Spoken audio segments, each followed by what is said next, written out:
Seth Lennon back here at the beautiful JW Marriott here in beautiful Palm Springs, California. And I'm excited that we're going to be talking about a very special and impactful initiative that's going to be undertaken by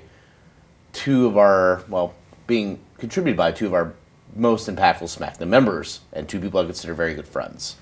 Angie Simon, Carmen Koo. Thank you for joining me.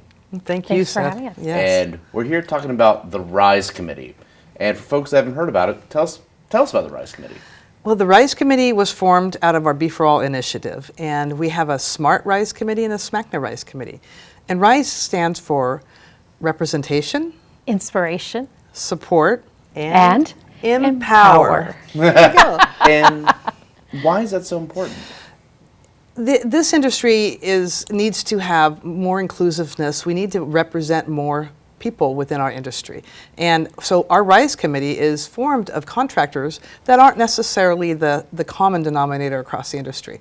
Carmen and I are both involved, being women and being different nationality, Carmen is, and many of our RISE Committee members are of different nationalities.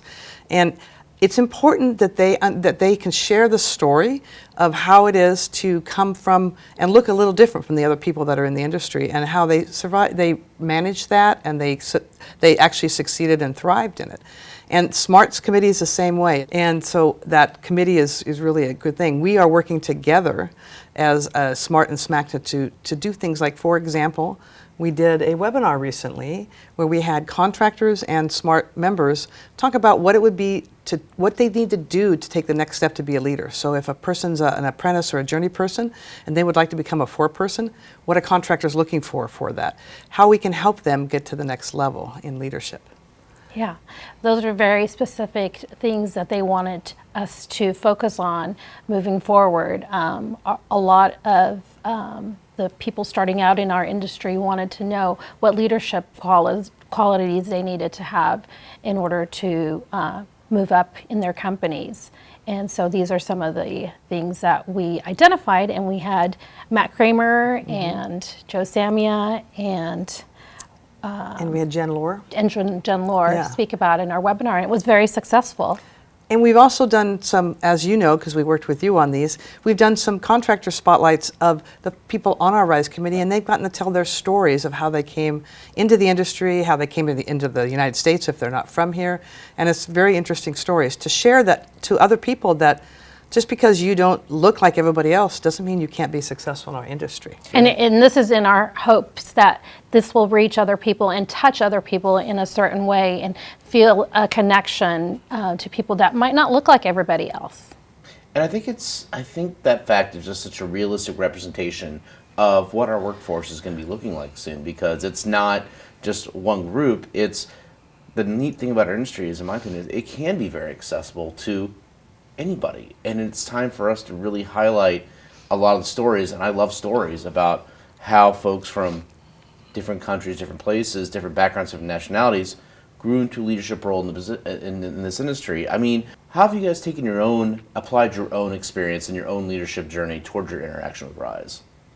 Well, I've looked at my journey myself, and I came up in a very organic and kind of different path. I came to the United States when I was 10 years old from Holland. Didn't speak any English, only spoke Dutch. And my parents immigrated here for more opportunities. I was in college and approached by a man who was starting an HVAC company, and ended up working for him as a receptionist, and worked my way up. Fell in love with the industry, started learning all about the accounting part, and then managed the office. Ended up going to Business Management University through SMACNA, and then got an opportunity to buy a business 17 years ago. So I had to learn the estimating, project management, and everything that goes along with owning a business. Having gotten my feet wet in all of those different things, I think it helps to connect with people, and it connects to people that might not have a very traditional path of going college and getting an engineering degree, or maybe having it be a family business that's handed down.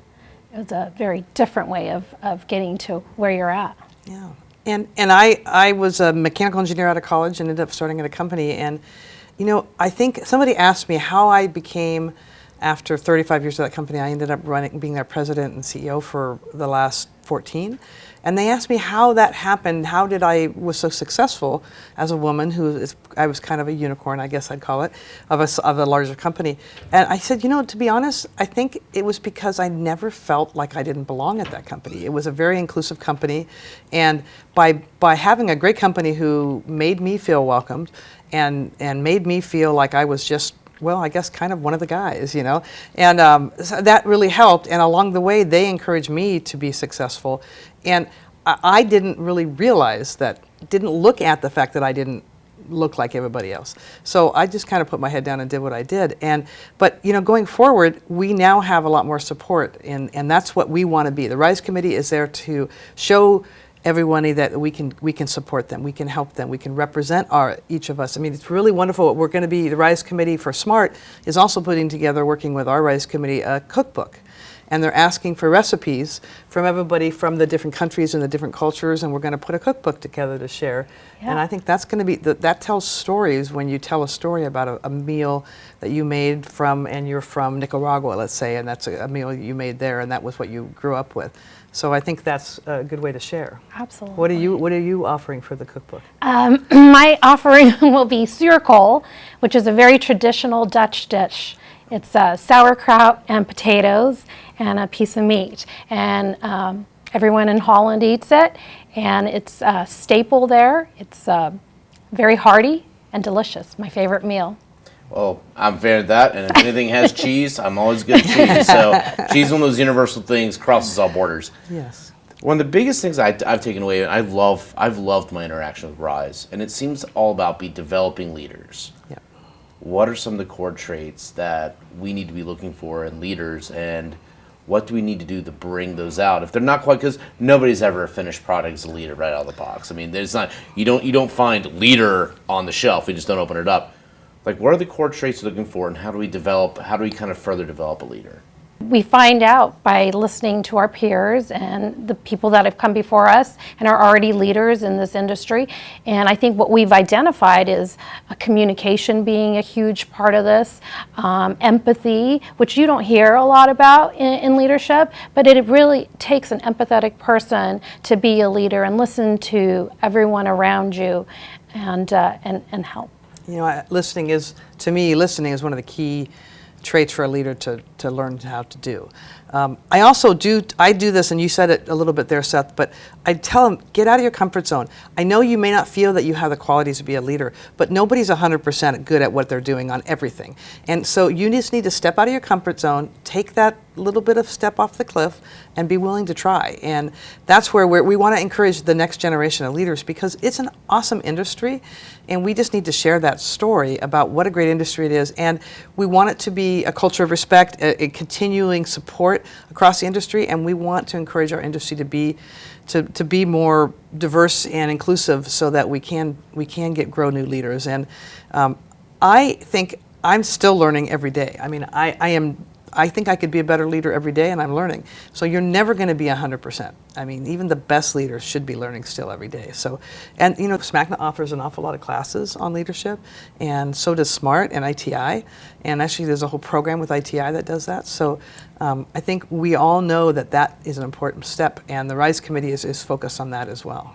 Always be learning. Yeah. Always be growing. Yep.